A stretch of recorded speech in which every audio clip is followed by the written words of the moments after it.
رسول ہے، خط میرے نبی کو بھیجا آقا جی، میں ایمان لے آیا اور میرا دل کرتا ہے آپ کا دیدار کروں، صحابی بن جاؤں، آپ کی محفل میں آنے کو دل کرتا ہے۔ یہاں سب بیٹھے ہوئے بزرگ بھائی روزانہ دعا کرتے ہیں، یا اللہ اپنے گھر کا دیدار نصیب فرما، روزانہ دعا کرتے ہیں، یا اللہ اپنے نبی کے روزے کا دیدار نصیب فرما۔ اور وہ تو اللہ کے نبی زندہ ہے، میرے آقا موجود ہے مدینہ پاک میں۔ صحابی رسول نے خط لکھا، آقا جی میں ایمان لے آیا ہوں، آپ کا دیدار کر کے صحابی بننا چاہتا ہوں۔ اور صحابی کا مقام بڑا اونچا ہے، صحابی بننا بڑا مشکل ہے، ہر ایک نہیں بن سکتا ہے۔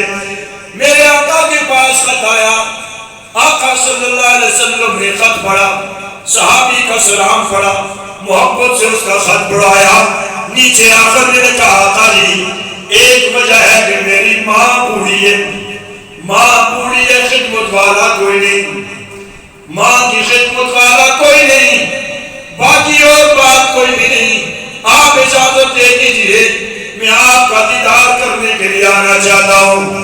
آقا نے فوراً خط لکھوایا، میرے صحابی جلدی کرو، میرے صحابی کو، میرے استادی کو خط لکھو، میرے پاس آنے کی ضرورت نہیں، اپنی ماں کی خدمت میں لگ جاؤ۔ ہم جیسا کوئی ہوتا تو ماں سے چھپ کے بھی چلا جاتا، کہتا کیا ہے اللہ کے نبی کو ملنے کے لیے جا رہا ہوں، کسی گناہ کی طرف تو نہیں جا رہا، اللہ کے نبی کی ملاقات کے لیے جا رہا ہوں۔ ماں بھی کبھی نہ روکتی، ماں بھی کہتی بیٹا چلے جاؤ، اللہ کے نبی کا دیدار کر کے آ جاؤ۔ مگر آقا کا خط پہنچا میرے سامنے، اے اویس قرنی نہیں آنا، اپنی ماں کی خدمت کرو، وقت آ گیا، آقا کا آخری وقت ہے، آخری حج کیا میرے آقا نے، صحابہ کرام کو آخری حج کروا کے آئے، آقا مسجد نبوی میں بیٹھے ہوئے، میرے آقا نے کہا میرے صحابہ میرے دوست کو جو میرا کرتا بھی دینا اور میری امت کے لیے اور اپنے لیے دعا بھی کروانا ہے۔ کون آقا جی؟ فرمایا اویس نامی شخص ہے، قرن میں رہتا ہے۔ صحابہ پریشان ہو گئے، کون سا عمل کیا کہ میرے آقا نے اپنا کرتا مبارک دینے کا بھی حکم دے دیا اور امت کے لیے اور جو میری ان کے دعا لینے کا بھی حکم دے دیا۔ وقت گزرتا رہا، صدیق اکبر کا زمانہ آیا، اعلان ہوتا رہا، ملاقات نہیں ہوئی، فاروق اعظم کا زمانہ ہوا، انہوں نے عرفات میں اعلان کیا اویس کوئی شخص ہے، قرن کا رہنے والا ہے، جی ہے۔ ایک آدمی کھڑا ہو گیا، اس کا تو دماغ کام نہیں کرتا، وہ تو پھٹے پرانے کپڑے لگانے والا ہے، وہ تو غریب انسان ہے، کسی کے پاس بیٹھتا نہیں ہے، ہر وقت روتا رہتا ہے، اپنے کام میں لگا رہتا ہے، آپ کا کیا کام ہے؟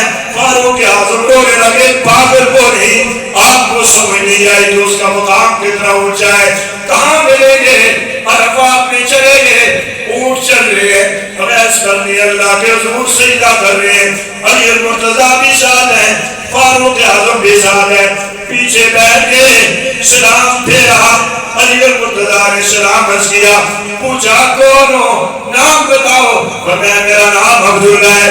علی المرتضیٰ نے کہا اپنا اصلی نام بتاؤ، یہ امیر المومنین فاروق اعظم ہے۔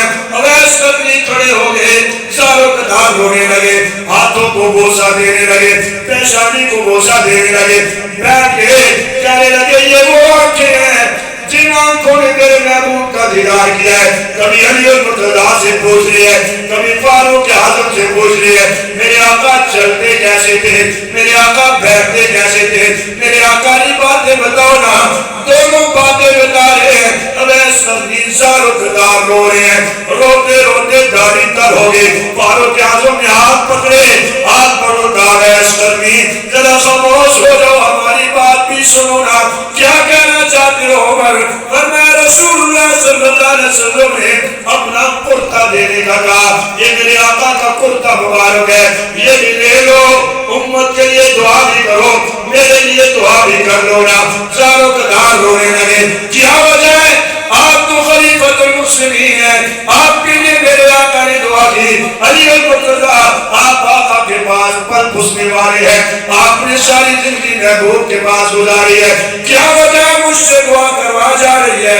فاروق اعظم نے کہا بات یہ نہیں، باب امام الانبیاء کی ہے. میرے آقا کی بات آپ نے مانی, صحابیت کا درجہ چھوڑا, ماں کی خدمت کی ہے, اپنی من کی اپنی مرضی کی بات کو چھوڑا, رسول اللہ کی بات مانی, خط میرے آقا کا نکالا, صحابہ کو پڑھوایا, کرتا لیا, کرتا کس کا, دو جہاں کے سردار کا, سینے سے لگایا, آنکھوں سے لگایا, بوسہ دیتے ہوئے ساروں کے داغ ہونے لگے, بیت اللہ کی طرف منہ کر کے ہاتھ اٹھائے, غیب سے اللہ نے عویس دیا, عویس اللہ نے تیری دعا کی برکت سے بنو قلب کے اندر جتنی بکریاں, بکریوں کے باروں کے برابر اللہ نے رسول اللہ کے امتی گناہگاروں کو معاف کر دیا ہے.